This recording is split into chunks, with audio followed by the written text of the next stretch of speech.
I'm Brenda. I'm an alcoholic. Hi, Brenda. Thank you for your hospitality. Thanks for inviting us out here. Thank you for the food. It is my great privilege to introduce Tiffanee. I've known Tiffanee for years, right? But we've been working together probably 2 years now, a year and a half. And what I can tell you about Tiffanee is that she shows up. She's there. She will. There's not a woman that she won't help, or a man, right? If they need it.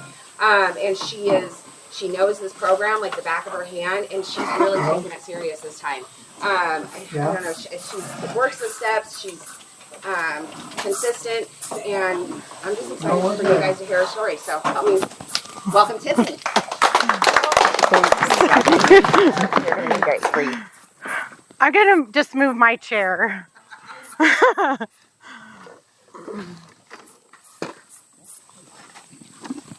Evidently, I'm being recorded also for YouTube, so that's cool. My name's Tiffanee, and I'm an addict alcoholic. By the grace of God, AA, and sponsorship, I've been sober October 23rd of 2022. Thank you. I'm really nervous, so just bear with me a little bit. Just to qualify myself a little, on page 31 on More About Alcoholism, it talks about how they tried quitting drinking with and without a solemn oath. They tried drinking only on weekends. They tried this, they tried that. And my story is really more about, I'm a tweaker at heart. However, I did learn in the last 10 years that I'm also an alcoholic. And so I tried smoking only meth. I tried smoking only weed. I tried smoking weed and alcohol. I tried doing cocaine. I tried doing crack. I tried only doing it in the basement when the kids are away. I tried doing it when the kids were gone. And none of those things worked. When I was little, my parents separated, and I lived with my mom. And my first time that I can remember actually using or anything was I had a little best friend, and my best friend had asthma. And my mom and her best friend are upstairs, and they're getting ready to go to their high school reunion, and they're dancing around in their bras, and my mom's teaching us how to do the witch's brew, and they're drinking. My girlfriend has to go down in my room to take her medication. And she had this pill box. And I just remember thinking, I don't even know what I was thinking, but I'm like, I want to try that. You know what I mean? So she's like, okay, And we're 8 and 9 years old, and I'm taking my girlfriend's asthma medication, right? Weird. Years later, I started smoking weed with all the little neighborhood boys. They would be out back, and we had this field across the street from my house, and I tried smoking weed. And I remember thinking, God, I feel like I'm alive, right? I feel like all the attention's on me. I'm the only girl in the neighborhood. Now I'm smoking weed with all the cool people. After that, I continued to smoke weed pretty frequently. My dad married a woman who works for the Army Corps of Engineers, and she took a job over in South Korea. So my dad up and moves our family to Daegu, South Korea. And we lived off post. And you can I was probably 11 years old. You can walk into the corner stores in Korea and you can buy alcohol. So me and my friends on every weekend, we're going in and we're buying bottles of soju, which is it's like the old Coke bottles of vodka and champagne. And we would go to these karaoke bars with these GIs, and we would just get wasted. And I noticed then, my girlfriends would all be passed out, and I would still be up drinking with, the Army guys. And I was 11 years old, and I was obviously not mentally mature, but I looked physically older than what I really was. So my dad never said anything. My stepmom was always like, she's bad, she skipped school, she's doing this.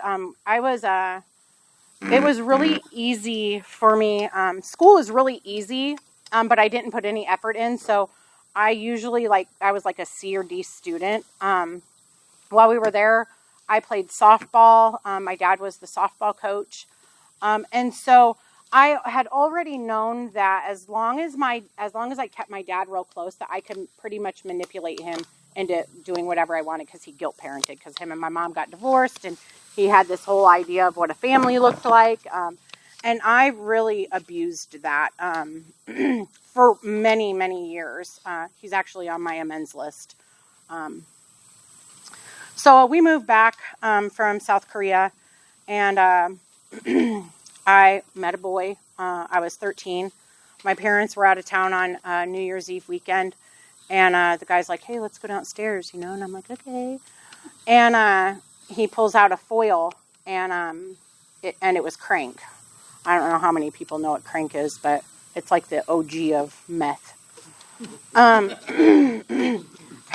And in that moment, I just remember thinking that I had never felt that way before. Like, this was like the answer to who I was. Like, it just felt so natural to me. I ended up turning on a whole bunch of my girlfriends that I went to school with. And my girlfriends were like, yeah, whatever, I had a couple of them that were like, oh, well, we can do that. We switch weekends, right? I worked at McDonald's all through high school. I'd buy it one weekend. My girlfriend would buy it the weekend after. And we would stay high all weekend long. So in the meantime, I'm skipping school.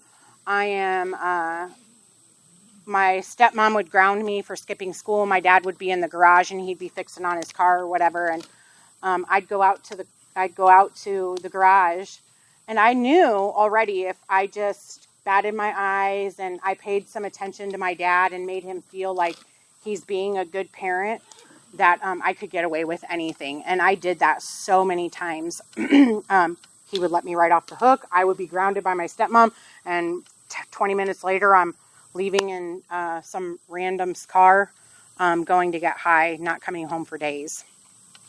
Eventually, my stepmom got sick of it, because I had two stepsisters who had to follow the rules, and here I am not following any of the rules. I'm disrespectful. I'm just mean to this woman, constantly disrespecting her house, yelling at her. The second my dad would walk in the room, I'd bat my eyelashes again, and my dad would be like, "No, that's not my daughter. My daughter wouldn't do that, and that's my baby." And she ended up leaving my dad, and they ended up getting divorced. The day I turned 18, my dad, he kicked me. He came into my bedroom and he said, you don't want to follow any of my rules under this house. You don't want to go to school. You don't work. You don't do anything. Pack your shit and get out. So I left my dad's house at 18 years old. I met some man. That's pretty much what it always is. And I stayed high pretty much for the next 20 years after that. So 8 months before I got sober this time, about 6 months, I had my oldest two kids. I had already given guardianship up to my brother. And so my brother raised my oldest two kids. And I had my youngest son, and I had to give up guardianship of my youngest son because I was homeless. I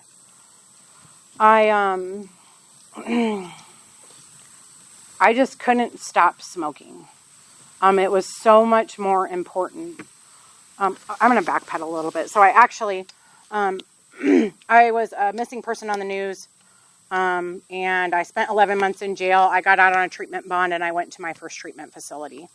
I spent 6 months in intensive inpatient, and when I did that, right after that, I went back home to my dad's, and about 9 months after that, I met some weirdo at the at Taco Bell at 3 o'clock in the morning. I had probably about 2 years sober, or not quite that, about a year sober at that point. The next day, I called the director of the facility that I went through treatment, and I said, listen, I went and I met somebody that I shouldn't have at 3 o'clock in the morning at Taco Bell, and I'm scared. And she's like, okay, well, we happen to need a manager at our 3-quarter-way house. And I said, perfect, I'll take it. So I moved into a 3-quarter-way house. I ended up staying sober for 4.5 years. At the end of that, which was about the beginning of COVID, I was working. I didn't make time for my recovery, and in Omaha there was still meetings going on during COVID. I mean, there was Zoom. I had a sponsor.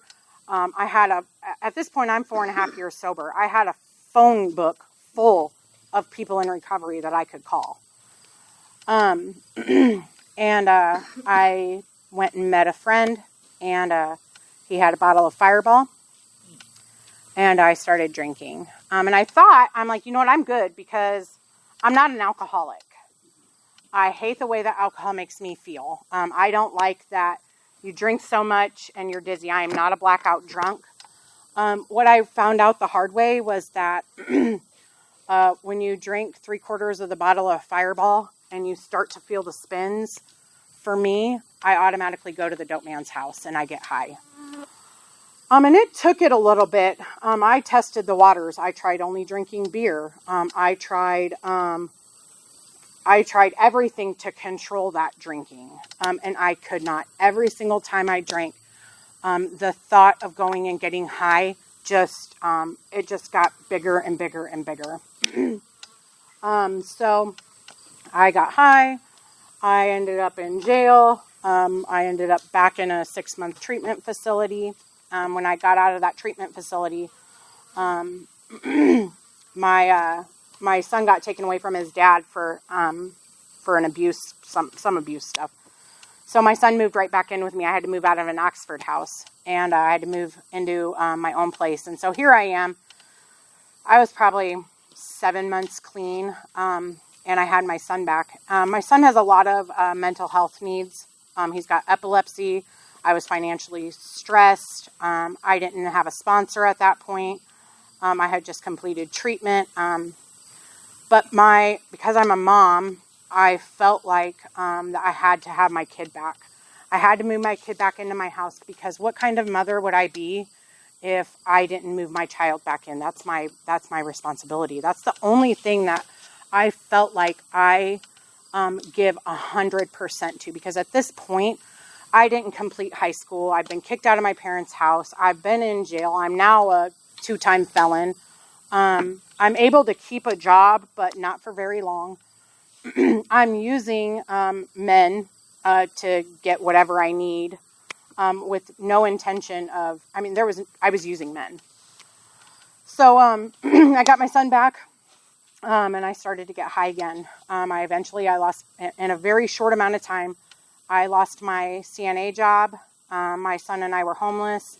My car got repoed. And so I gave guardianship of my youngest son. And I was sitting at my girlfriend's house, and I had a water bottle full of alcohol, and I had a sack full of meth. And I had just gotten off the phone with my youngest son, and he was crying, and he's like, "When are you coming to see me?" And I'm like, I didn't have a vehicle, and I'm like, I'll be there next weekend, I promise. I know I said I would be here.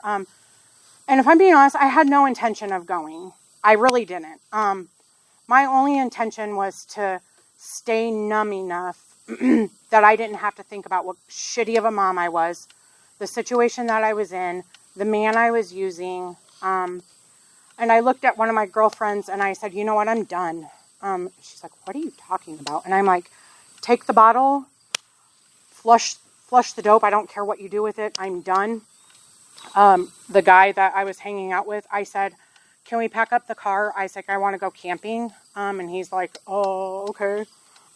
So we stopped by a Tractor Supply or something on the way out of town, and we steal a hammock and a tent and a cooler. We swung through Walmart, and you self-checked out the meat, you know. And I went camping clear in the middle of Iowa at this beautiful lake. I didn't really pray to get clean, but I had enough sobriety and recovery in me to know that that's the life I wanted. So when I came in this time, it was really just to stop using, because I had already, the first time I was sober, I got my CNA license, and my heart lies with old people in nursing homes. I love going in there, and I love taking care of them. I love watching them smile when their families don't come in and they see that I am their nurse. I love making them laugh. That's where my heart just lies, with them old people. So I knew I could get all of the things by working a program. So I went camping out there. I came back to Omaha. My girlfriends were going out to eat the big pig. And so I jumped in the car and I went camping out to eat the big pig. While I was out there, they gave me, they called me 10-day Tiffanee. I was 10 days clean. So I got a 10-day chip, you know. I remember when we were out there, and I would wake up before everybody, and I would go out and I would sit by the lake, and I would just pray that like I could just stay clean, like that I wouldn't go back to Omaha and I wouldn't get high, and that whatever God placed in front of me, I would do it to the full, to my full capability, no matter how I felt, no matter what happened. And I did. I came back to Omaha. I went to, after that, I went to, there's a group in Council Bluffs or Omaha called Primary Purpose. Not this Primary Purpose, but another one. They have a campout at Arrowhead Lake. So I spent a whole summer camping with the stuff that I had stolen at the beginning of the summer. So thank you. Thank you for providing that. I came back, and the guy that I was hanging out with and that took me camping and stole all the stuff with me, was really supportive, right? Like if I needed cigarettes, he was there. If I needed a ride, he'd let me borrow his car. If I needed food, if I needed to cry, if I needed to get out of my house, if I needed to go to an interview, he was always there. The problem is that he was an addict also. So, on October 22nd of 2022, he picks me up and we're going to go hang out or whatever. And he's in his Jeep and I'm in the passenger seat. And so I had quit smoking meth and drinking a few months before that. And I was sure I was done, right? And a baggie full of crack fell out. And I'm like, fuck it, I can smoke crack. I'm not a crackhead. You know what I mean? Not thinking about all the crackheads in the, I don't know, the 80s or whatever that were like true crackheads. I was like, I'm not that kind of crackhead. I just want to smoke crack for a day. And that's what I did. I smoked crack for a whole day. What I found out was I'm a crackhead. The dude asked for his sack back. And I'm like, no. He's like, are you fucking serious? No, you're not getting your sack back. And I smoked the whole sack of crack. So when I go back to my Oxford house the next day, they're like, did you take an overnight? No. They're like, well, we need you to pee in a cup. And I'm like, all right. So I go and I pee in a cup, and it was the strangest thing. So they're like, well, you're showing up for cocaine, but it's cold. And I'm like, what kind of dummy do you think I am, bringing cold pee that's going to test positive for coke? How dumb is that? You know what I mean? Trying to manipulate my way out of it, because at that point, I knew I was a crackhead. I knew I was guilty, but I needed that house. I needed sobriety. Needless to say, I got kicked out. So I grabbed my bags angrily because, they did me dirty. Because why would I give them cold pee with positive for cocaine? And I walked, not knowing where I was going to go, what I was going to do. Nobody, I probably could have called a couple of my girlfriends in recovery. But at that point, I was so ashamed that I was a crackhead the day before and I had committed to recovery. I was scared to call them and say, you know what, I fucked up and I smoked crack and I'm dirty. One of the women from that house called me and she said, listen, she's like an outreach person for Oxford. And she's like, listen, call other Oxford houses and tell them you need an emergency screening. And I thought that was a bunch of bullshit. Like Oxford wasn't going to let me back in.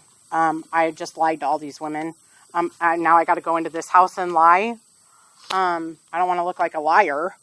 So of course I called the guy, and he picks me up. And his wife gets a flat tire out in Soldier, Iowa. So he says, here, just take my car. I'm going to take this truck and go to your screening, right? And I said, all right. So I'm going to my screening, and he calls me, and he's like, I'm in a high-speed chase in a stolen truck, and they're going to get me. And I said, well, what do you want me to do with your truck? He's like, well, you can keep it for a while. I'm like, all right. So I go to my Oxford screening, and that was the first, if I'm being honest, even the 4.5 years clean when I went through treatment, that was the first time that I had walked into somewhere with a group of sober women, and I got honest. I was like, I am not in control. I'm a crackhead. I'm an alcoholic. I'm a meth user. I don't even want to try heroin because who knows what would happen. And I don't know what to do, and I need somewhere to live, and I need to be around a group of women. They're like, okay, well, first thing is you can't hang out with any guys anymore for a while, right? I'm like, done.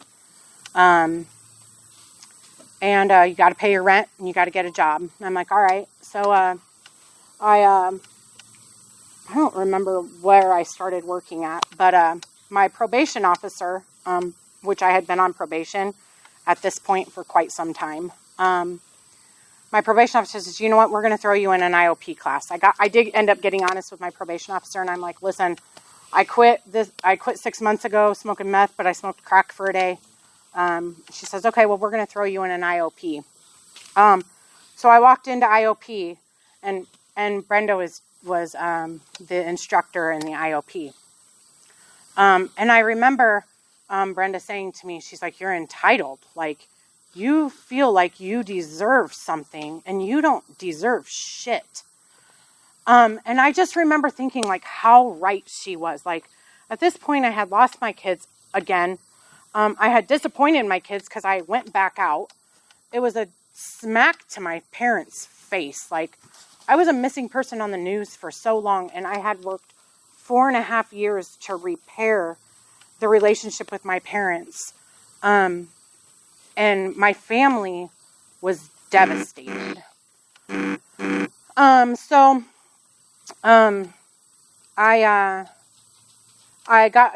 had my sponsor. I started going to meetings. And I posted on Facebook asking if anybody knew of any job leads. And Brenda had worked at a treatment facility also. And she's like, dude, go there and apply, right? And so the treatment facility that she worked at is the treatment facility that I had completed the 4.5 years before. And I was like, they are never going to let me work there. On top of it, I only have 4 months clean.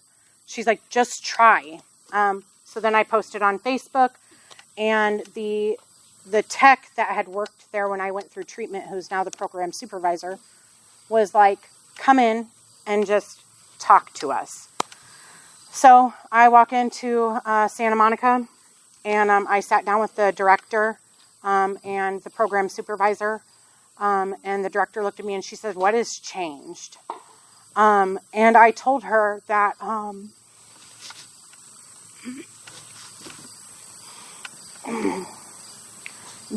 for the first time, I had really felt that desperation. I had never, even through so many things that I had been through, I had never truly felt that desperation because I never truly had hit a bottom where everybody did not want anything, nobody wanted anything to do with me.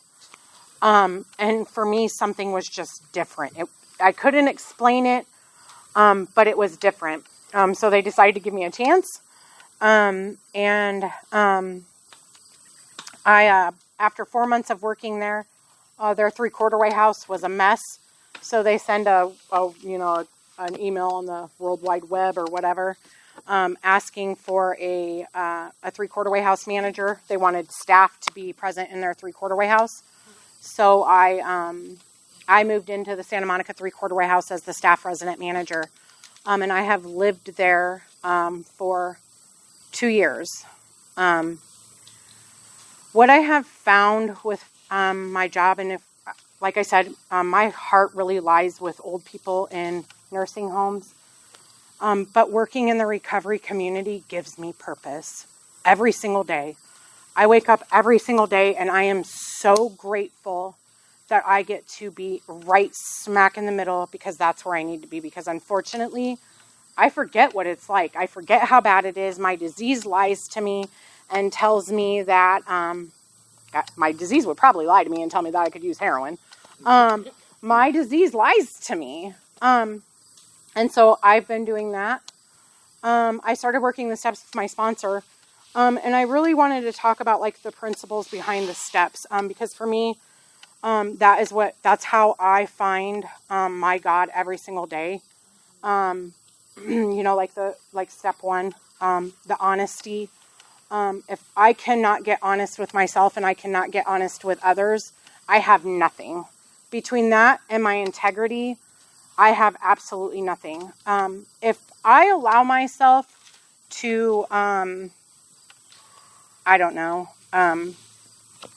I allow myself to do something, and maybe it's little, right? 6 months from now, I'm going to be able to convince myself to go buy a gun, think I'm the trap queen, carry around a bottle of alcohol in my purse. I'm going to think I'm queen of Omaha. My pride and my ego are going to take over, and you can't tell me anything. And so my integrity to me is right up there with my honesty. In this last year, I dropped out of high school. I was in my senior year. I dropped out at semester. And I had came to terms with a long time ago that I probably wouldn't have a high school diploma. And I convinced myself this because I had my CNA license. For about 6 years, I was a payroll specialist at a marketing company and worked underneath my mom. I was using, but not as frequently. I thought I had it controlled. So in all of my jobs, I managed to always hustle my way up. Always. I am a hard worker. And so I had convinced myself that I didn't need a high school diploma, that it was going to be fine. And thank God for my sponsor again. She found this program through the Goodwill. And the program, what it does is they take your high school transcripts and they apply the credits that you've earned, and they tell you how many more credits you need to graduate. And so a month ago, I graduated high school.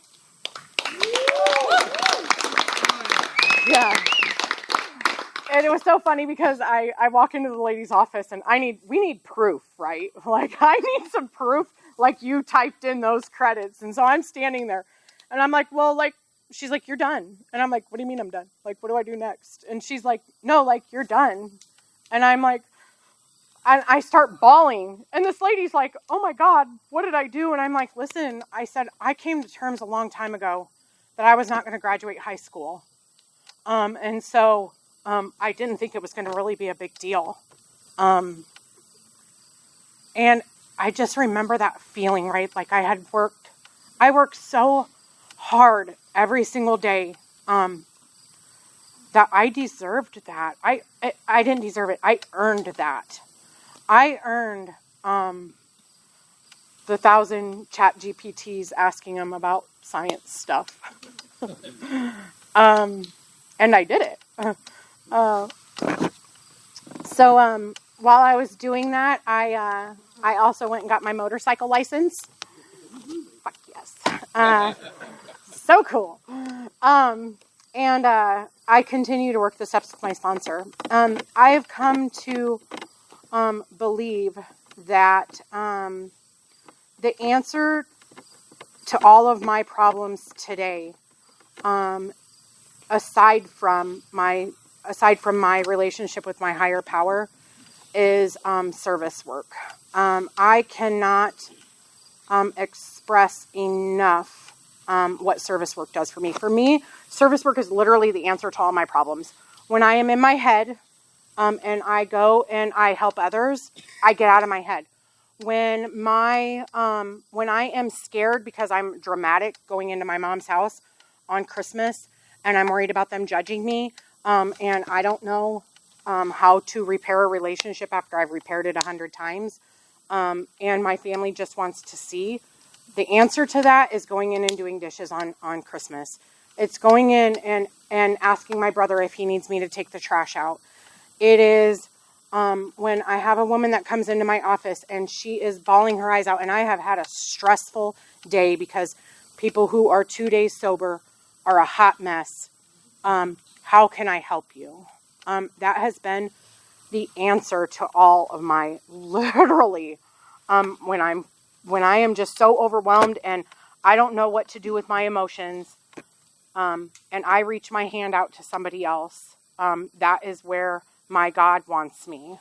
And I feel that in my soul every single day. My home group is the Tuesday night hour of power at the Primary Purpose Hall. We are a motorcycle sobriety riding group. It's completely chaos. Complete chaos. It is inappropriate.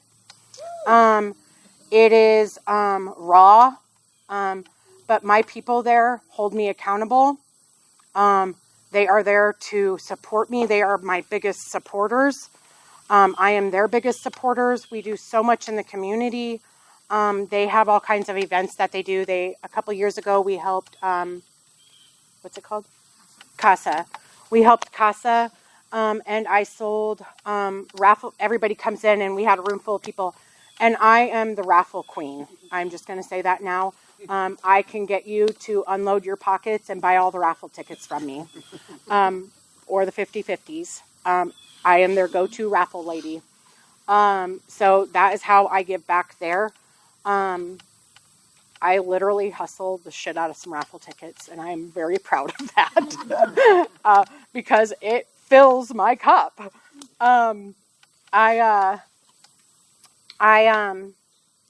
What else?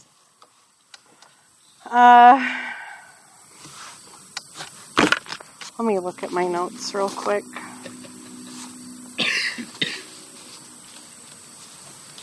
I'm practicing today controlling my emotions. I make every decision I have made in my life has been based off of my emotions. I really struggle with pausing and actually processing through how I am feeling. And it is, it's hard, I'm not going to lie. It is really hard to take emotion out of something and give yourself time to for me it is. It's really hard for me to take myself out of that emotion and to think with some logic. And so I call my sponsor a lot. I do service work, which seems to level out my emotions. I do not make any decisions when I am emotionally down. When I am feeling emotionally low, I know that my feelings a lot of times are not the facts. And so I stop and I wait to make that decision until I have talked to my sponsor. I give it a day. I really, that is like, I'm really practicing that today. Also, so there's these, I listen to this other lady and she talks about like the 4 pillars of recovery is community, community, health, safety, and service. And my housing is safe. I probably will be at the manager of that 3/4 way house for as long as it takes till God presents something else that I'm supposed to do. But it's safe. And my community is solid. I have a rock solid community. And they are unwavering. What else? What's the third one? Health. So my health is something that I have really struggled with. I have, I think that I'm hot. And, but sometimes I look like a hot wreck. but it affects me, you know what I mean? And I want to be able to look in the mirror and love what I see. And in my soul and the things that I do every day, I feel that wholeheartedly. But my health is not the greatest. I have high triglycerides. I fucked up my knee. And so recently I have started eating 70 grams of protein and drinking a lot of water. And I have eliminated pop and energy drinks that have sugar in them. I did drink one that was sugar-free. Thanks. And I don't get down on myself when I eat a cookie. And I walk. I'm working my way to the gym. FYI, I'm looking at it. And so that is like the part of my recovery where I feel like I have fallen short. And for me, my recovery is encompassing everything in my life. And so for me to feel like I can be of maximum service, I want to be able to let other women know, listen, go outside, let's go for a walk, right? It's good for your emotions. It's good for everything. So I've recently started doing that. I just emailed Metropolitan Community College, and I have an appointment with an advisor.